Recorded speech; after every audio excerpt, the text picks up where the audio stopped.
नमस्कार दोस्तों, स्वागत है आपका स्टूडेंट टेम्पल एकेडमी के यूट्यूब चैनल पर। राजस्थान पुलिस सब इंस्पेक्टर भर्ती के लिए हम राजस्थान हिस्ट्री का कोर्स कर रहे थे, जिसके अंदर हम आज शुरू करने वाले हैं राजस्थान के प्रमुख किसान आंदोलन। किसान आंदोलन को पढ़ने से पहले आपको ये पता होना चाहिए कि किसान आंदोलन क्यों करता था, उस समय किसान की क्या स्थिति होती थी, क्या क्या चीज़ें होती थी जिसकी वजह से किसान आंदोलन करता था। आपको ये देखना है कि किसान खेती करता था, इस खेत के ऊपर जो भी उपज होती थी उससे लगान वसूल करता था सामंत। जहाँ पे भी आपकी जागीरी थी वहाँ पे सामंत, और जहाँ पे जागीरी नहीं थी, भूम थी, भूम ऐसी ज़मीन होती थी जहाँ पे राजा सीधा कर लेता था, तो वहाँ राजा। और इस सामंत के ऊपर राजा हुआ करता था जहाँ पे भी जागीर है, और राजा के ऊपर जो ब्रिटिश सरकार है वो हुआ करती थी। तो सब जगह ये कुछ कर लेगा, अपना कुछ हिस्सा अलग रखेगा, बाकी का कर आगे देगा, कुछ हिस्सा अलग रखेगा और कुछ कर आगे देगा। तो इस तरीके से किसान का कर तय होता था। अब किसान क्या होता था, एक तो लगान देता ही था अपने खेत के ऊपर, उसके अलावा उसके ऊपर बहुत तरह की लागें लगती थी। अलग अलग तरीके के टैक्स लगाए जाते थे, कर लगाए जाते थे, लाग और कर लगते थे। उसके बाद में क्योंकि किसान हर बार किसान के पास इतना पैसा नहीं होता था, बहुत बार फसल ख़राब हो जाती थी, उसके पास इतना पैसा नहीं होता, वो लगान भी दे रहा है, बाकी बचे पैसे के ऊपर भी टैक्स दे रहा है, कर दे रहा है। जैसा अब आपको पता है कि आज़ाद भारत के अंदर एग्रीकल्चरल इनकम यानी कि खेती बाड़ी से जो भी इनकम होती है उसके ऊपर टैक्स नहीं लगता है। उस समय टैक्स सबसे ज़्यादा इसी चीज़ पर लगता था, बाकी चीज़ों पर टैक्स इतना नहीं लगता था। चुंगी जो होती थी वो व्यापार के ऊपर इतनी नहीं थी जितनी आपके किसानों से जो खेती के ऊपर ली जाती थी। तो आज़ादी के बाद में सबसे बड़ा कदम ये उठाया गया कि किसानों के ऊपर कोई कर नहीं लगाया जाता था। शुरू शुरू में कुछ कर था, उसके बाद में धीरे धीरे अब आप देखोगे किसी भी राज्य के अंदर ऐसा नहीं है कि कोई भी किसानों के ऊपर टैक्स लगाया जाता है। तो वो लगान को का पेमेंट करने के लिए उसके पास पैसा नहीं होता था, तो वो क्या करता था, एक आदमी होता था साहूकार, उसके पास जाता था, उससे ब्याज पे पैसे लेता था और सामंत को कर देता था। सामंत को कर क्यों देता था, अगर सामंत को कर नहीं देगा, लगान नहीं देगा, तो सामंत के लोग उसको मारेंगे। ठीक है, तो उस अत्याचार से बचने के लिए वो साहूकार के पास जाता था पैसे लेने के लिए, पैसे लेके साहूकार से यहाँ देता था, फिर अगले साल जो खेती की होती थी वो इसको देता था वापस पैसे, क्योंकि साहूकार तो ब्याज के साथ पैसा लेता था। फिर सामंत को अगले साल का लगान देने के लिए ये फिर से साहूकार से ब्याज लेता था। तो एक गोल गोल चक्र के अंदर ये फंस जाता था। इस कुचक्र में फंसने के कारण किसान की आर्थिक स्थिति कभी सही हो ही नहीं पाती थी, और ये ऐसी स्थिति थी कि मतलब ब्याज तो बढ़ता ही बढ़ता जा रहा है और किसान के पास कुछ बचना नहीं वाला है। जैसे मान लो कि अगर 100 रुपये किसान लेता है, उसमें से अगर मान लो 50 या 60 रुपये उसने लगान के रूप में दे दिए, पीछे बचे 40, उसमें से भी 10-20 रुपए बाकी करों में दे दिए, उसके पास 20 रुपए बचते थे। ठीक है, अब उस 20 रुपए में खर्चा करता था, बाकी सारी चीज़ें होती थी, सामाजिक कार्य होते थे, सब कुछ खत्म हो जाता था। बीच में साहूकार से पैसा लिया, साहूकार का ब्याज बढ़ने लग गया। अब साहूकार का एक अलग पेमेंट और जाना है, सामंत को अलग पेमेंट जाना है। किसानों की स्थिति जब कोई कर नहीं है, फिर भी भारत के अंदर अच्छी नहीं है, तो सोचिए उस समय इतने कर लगते थे, तो उस समय किसानों की हालत क्या होती थी। ये तो पहला आर्थिक कारण हो गया। इसके अलावा किसानों को बहुत सारा बिगाड़ करना पड़ता था। बिगाड़ मतलब आप काम तो करो, जाओ सामंतों के खेतों के अंदर जाके आप खेत खड़ो, वहाँ पे फसल उगाओ। खुद के खेतों में तो काम करना ही है, सामंत के खेतों में भी काम करो, जागीरदार के खेतों के अंदर भी काम करो, और वहाँ पे आपको कोई भी पैसा नहीं मिलने वाला है। जो तनख्वाह होती है ना, जब आज दिहाड़ी देते हैं लोगों को, वो दिहाड़ी भी नहीं मिलती थी उस समय। और उसके ऊपर सामंतों के अत्याचार हुआ करते थे। हम देखेंगे किस किस प्रकार के अत्याचार होते थे, जब वो पैसा नहीं दे पाता था, जब वो बेगार करने से मना करता था, या फिर किसी और सामाजिक मुद्दे के कारण सामंतों और किसानों के बीच में जब झड़प होती थी, तो उस समय सामंत और जागीरदार किस तरह के अत्याचार करते थे। तो इन सब कारणों से किसान परेशान होकर किसान संगठित होने लगा और फिर किसान आंदोलन करने लगा। किसान आंदोलन राजस्थान के अंदर इसका सबसे बड़ा अध्याय बिजौलिया का किसान आंदोलन है, क्योंकि ये सबसे बड़े चरण में रहा है, सबसे लंबे समय तक ये रहा है। और बिजौलिया के किसान आंदोलन से ही ज़्यादातर किसान आंदोलन राजस्थान में प्रेरित हुए कि भाई किसानों को आगे आके आंदोलन करना चाहिए, अपने हक के लिए लड़ना चाहिए। तो हम देखेंगे कि बिजौलिया का किसान आंदोलन किस तरीके से हुआ। बिजौलिया वर्तमान में भीलवाड़ा जिले में यहाँ पे स्थित है। भीलवाड़ा जिले में उस समय ये भीलवाड़ा जिला आपका उदयपुर, चित्तौड़गढ़ और ये पूरा पूरा मेवाड़ के अंदर आता था। मेवाड़ राज्य उस समय में इतना बड़ा था। तो यहाँ पे ये भीलवाड़ा के अंदर अभी एक तहसील है बिजोलिया। तो अब बिजोलिया उस समय वो एक जागीर हुआ करती थी, जो कि मेवाड़ राजधानी के प्रथम श्रेणी का ठिकाना, प्रथम श्रेणी यानी मतलब जिससे ज़्यादा कर वसूल किया जाएगा, जो कि बड़ा ठिकाना है, प्रथम श्रेणी का ठिकाना है। यहाँ पे जो किसान थे वो धाकड़ जाति के थे। और 1894 के अंदर जब वहाँ का जो जागीरदार था, जो सामंत था, राव गोविंद दास, इनकी मृत्यु हो जाती है। इनकी मृत्यु के बाद में किसानों और जमींदार के बीच में जो है वो रिश्ते अच्छे बिल्कुल नहीं रहते हैं। तो अब किस तरीके से रहता है, 3 चरण है बिजौलिया किसान आंदोलन के लिए। पहला चरण है जो कि 1897 से लेके 1915 तक है। तो क्योंकि 94 में राव गोविंद दास की मृत्यु हुई, उसके बाद में जो नए राव आए थे कृष्ण सिंह, उनके चलते मतलब इतने अच्छे संबंध नहीं रहे। तो 1897 के अंदर एक गिरधरपुरा गांव के अंदर एक मृत्यु भोज हुआ था, जहाँ पे 500 से ज़्यादा लोग इकट्ठे हुए थे। और इस समय इन लोगों ने तय किया कि हमारे ऊपर बहुत कर लग रहे हैं और हमारी बहुत परेशानी है। आपने लगान मूवी देखी होगी, लगान मूवी में कैसे जाता है वो भुवन राजा के पास मिलने, राजा कहता है राजा कुछ नहीं कर सकता हूँ भाई मैं तो तुम्हारा, फिर वो क्रिकेट वाली शर्त लगाता है। उसी तरह मान लो आपकी ये गिरधरपुरा वाले गांव वालों ने कहा कि भाई अब कर नहीं दे पा रहे, लगान नहीं दे पा रहे, तो वो महाराणा फतेह सिंह जी के पास गए। लेकिन महाराणा के पास खुद के पास इतनी पावर नहीं, क्योंकि महाराणा को तो आगे ब्रिटिश साम्राज्य को भी कर आगे देना है, तो उनको कर तो वसूल करना ही पड़ेगा। तो उन प्रतिनिधि की वजह से, मतलब प्रतिनिधि भेजने से उनको कुछ खासा लाभ नहीं हुआ।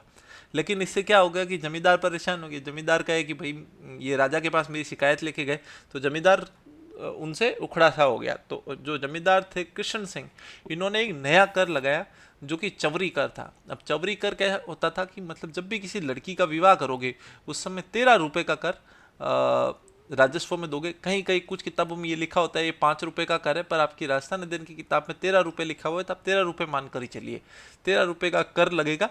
और जो वर है वो जो राव के सामने आके नतमस्तक होकर आशीर्वाद लेगा। तो लेकिन ये दूसरी वाली पैसे तो भी आदमी दे दे। अब कोई अपने जवाई को ये बोल सकता है कि जाके जाओ राव के सामने जाके हाथ जोड़ो और आशीर्वाद लो, तो ऐसा तो करेगा नहीं कोई। तो ये बड़ा उनको मतलब अपमानजनक लगा कि दूसरी जो कंडीशन है, दूसरी जो शर्त है इस कर के साथ, वो बड़ी अपमानजनक है। तो पूरी रियासत के अंदर, पूरे बिजोलिया ठिकाने के अंदर किसी ने भी अपनी लड़की का 2 साल तक विवाह नहीं किया। 2 साल तक किसी का विवाह नहीं हुआ।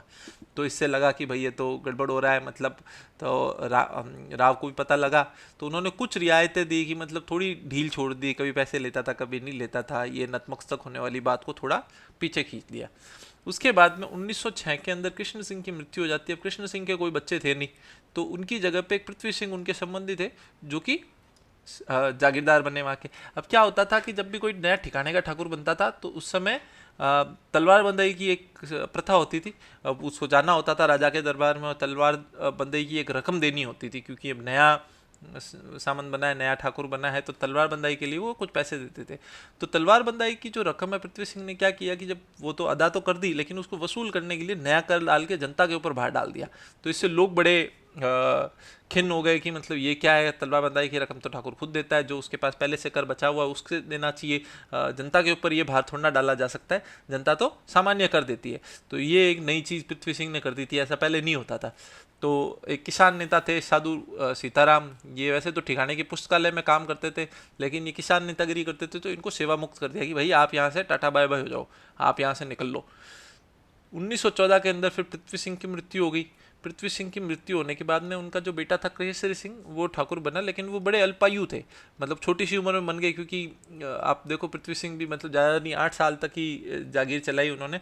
तो जब भी अगर कोई अल्पायु बच्चा, अगर मतलब 18 साल से कम उम्र के व्यक्ति ठाकुर बन जाते थे या जागीर संभालते थे, तो उनकी जागीर का प्रशासन कुछ समय के लिए जागीरी प्रशासन कोर्ट ऑफ वार्ड्स के पास चला जाता था। तो ये एक संस्था थी जो कि जो राजा है उसके दरबार से सीधी चलती थी, मेवाड़ राज्य के अंदर चलती थी जागीरी प्रशासन कोर्ट ऑफ वार्ड्स, और ये खुद डायरेक्टली फिर उसको शासन करती थी। तो बेसिकली आप मान लो जैसे कि भूमि के अंदर, जैसे कि भूमिया जमीन के अंदर जैसे कि लेते थे कर, राजा सीधा सीधा कर लेता था, तो उसी तरीके से अब यहाँ पे इस जागीरी प्रशासन कोर्ट ऑफ वार्ड्स के थ्रू मतलब सीधा सीधा कर ले लेता था। बीच में जागीरदार का इतना रोल नहीं रहता था, क्योंकि जागीरदार खुद मतलब अभी अल्पायु है। इसके बाद में दूसरा चरण स्टार्ट होता है इसका 1915। अब वो मेवाड़ राज्य के पास चला गया, फिर भी मतलब है ना इतना कोई खासा फर्क नहीं आया था, जो प्रशासन वैसा चलता था, और मतलब किसानों की स्थिति में ज़्यादा कोई बदलाव नहीं आया। अब दूसरे चरण के अंदर विजय सिंह पथिक की एंट्री होती है। ये आपको बहुत इंपॉर्टेंट याद रखना, बिजोलिया किसान आंदोलन में विजय सिंह को लेके बहुत सवाल पूछे जाते हैं। तो विजय सिंह के बारे में आपको कुछ बता देता हूँ कि ये असली नाम इनका भूप सिंह था। अब भूप सिंह से विजय सिंह पथिक क्यों बने? क्योंकि ये पहले है ना बहुत सारे क्रांतिकारियों से जुड़े हुए हैं। इनके दादा 1857 की क्रांति के अंदर लड़े थे, इनके पिता भी क्रांतिकारी रहे हैं, तो ये खुद भी रास बिहारी बोस और दूसरे क्रांतिकारियों से पहले से जुड़े हुए थे। 1915 के अंदर एक फिरोजपुर षड्यंत्र केस था जिसके अंदर इनका नाम लगा था, तो उस समय इन्होंने अपना नाम बदल के भूप सिंह से विजय सिंह पथिक कर दिया और फिर इन्होंने आजीवन यही नाम रखा। इनका जन्म गुणकली बुलंदशहर उत्तर प्रदेश में हुआ था और इन्होंने दो संस्थाओं की स्थापना की। ये नाम आपको बहुत इंपॉर्टेंट रखना है, राजस्थान सेवा संघ जो कि राजस्थान के ज़्यादातर जो आपके किसान आंदोलन है उनसे जुड़ा रहा, उनको प्रेरणा देता रहा, उनको मार्गदर्शन देता रहा, और दूसरी थी वीर भारत सभा। तो ये दोनों संस्थाओं के नाम आपको याद रखने हैं विजय सिंह पथिक के बारे में। उसके बाद में समाचार पत्र उन्होंने कौन से शुरू किए थे? उन्होंने राजस्थान केसरी शुरू किया था, उन्होंने नवीन राजस्थान शुरू किया था और तरुण राजस्थान शुरू किया था। काफ़ी लोगों को लग जाता है कि प्रताप समाचार पत्र इन्होंने शुरू किया था, लेकिन ऐसा नहीं है। बिजोलिया किसान आंदोलन के बारे में प्रताप समाचार पत्र में आता है, लेकिन ये विजय सिंह पथिक द्वारा शुरू नहीं किया गया था। तो इसके समाचार पत्र थे राजस्थान केसरी, नवीन राजस्थान और तरुण राजस्थान, तीनों नाम आपको याद रखने हैं। जब वो बिजोलिया आए, बिजोलिया में लोग इनको महात्मा का आत्मा कहकर पुकारते थे और इनका बड़ा मार्गदर्शन रहा पूरे आंदोलन में। वहीं ये माणिक्यलाल वर्मा से मिले जिन्होंने इनका बहुत साथ दिया इस आंदोलन में। जो किसान नेता साधु सीताराम दास पहले से ही वहाँ पे थे, तो वो तो वहाँ थे ही और उन्होंने भी उनकी बड़ी सहायता की। तो इस तरीके से ये आगे चलता रहा इनका कि मतलब किस तरीके से इन सब लोगों ने आगे बढ़कर मतलब किसानों को बताया कि आपको संगठित होना, असहयोग करना है, जिससे कि मतलब आप विद्रोह कर सकें अपने सामंत के विरोध में। 1917 में इन्होंने असहयोग आंदोलन किया। ऊपरमल पंच बोर्ड ने ये निर्णय लिया कि न तो हम युद्ध के लिए चंदा देंगे, न ही हम बेगार करेंगे। तो ये असहयोग उन्होंने करना शुरू किया और इसी आंदोलन को लेकर जो प्रताप समाचार पत्र है जिसके संपादक हुआ करते थे गणेश शंकर विद्यार्थी, विजय सिंह पथिक के कहने पर इन्होंने बिजोलिया आंदोलन के लिए एक स्तंभ रख दिया। पूरा एक पन्ना सिर्फ बिजोलिया आंदोलन का आता था प्रताप न्यूज़पेपर के अंदर। तो ये चलता रहा। फिर लेकिन क्या हुआ था इसके अंदर, फिर मतलब अगर आप जमींदार की बात नहीं मानोगे तो वो तो आपकी ज़मीनें छीन लेते थे। तो बहुत ऐसे समय आए जब ज़मीनें छीन ली थी। गांधी जी को इसके बारे में पता चला, बहुत फेमस हो गया था बिजोलिया किसान आंदोलन, तो उन्होंने अपने निजी सचिव महादेव भाई को भेजा था निरीक्षण करने के लिए। तो ये भी आप याद रखना कौन आया था गांधी जी की तरफ से इसका निरीक्षण करने के लिए। तब 1920-21 में गांधी जी का राष्ट्रीय स्तर पर असहयोग आंदोलन चल रहा था, तो एजीजी हॉलैंड को लगा कि मतलब ये बिजोलिया किसान आंदोलन उसके साथ मिल गया तो हमें ज़्यादा समस्या हो जाएगी, तो अभी इस समय ठीक है जब हमें समझौता कर लेना चाहिए। तो एजीजी जो एजेंट टू गवर्नर जनरल था उस हॉलैंड, उसने एक समिति बनाई और उस समिति ने समझौता किया और जो 35 तरह की लागें थी वो बिजोलिया से हटा दी गई। तो ये द्वितीय चरण उसके बाद में वो समझौते के बाद में खत्म हो जाता है।